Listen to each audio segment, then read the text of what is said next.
चाहे भाजपा के spokes person हो, चाहे मंत्री हो, चाहे उनके सांसद हो, चाहे प्रधानमंत्री खुद सुबह से शाम तक वो मेरे परिवार के बारे में, राहुल जी के बारे में, मेरे पिताजी के बारे में, मेरी माता जी के बारे में, इंदिरा जी के बारे में और पंडित जी नेहरू जी के बारे में कुछ न कुछ आलोचना करते रहते हैं। कुछ न कुछ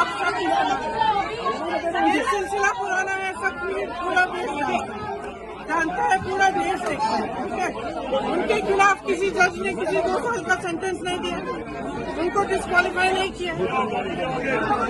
और मेरे भाई ने क्या किया, अडानी का मुद्दा उठाया। मेरे भाई ने अडानी का मुद्दा उठाया, सवाल पूछे संसद में, इसीलिए ये सब हुआ।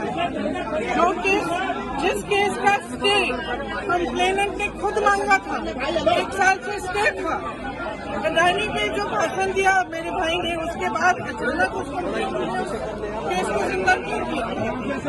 अगला कदम क्या होगा? ये सरकार अडानी पे जवाब देना नहीं चाहती, डरती है इन सवालों से, इसीलिए ये पूरी प्लानिंग के तहत किया गया है ताकि राहुल जी संसद। अगला कदम क्या होगा मैम आपका? देखिए, मैंने कहा अगला कदम क्या होगा? मैंने कहा है कांग्रेस लड़ेगी, राहुल जी लड़ेंगे, हम सब लड़ेंगे। ये हमारे रगों में जो खून दौड़ता है ना, ये शहीदों का खून है।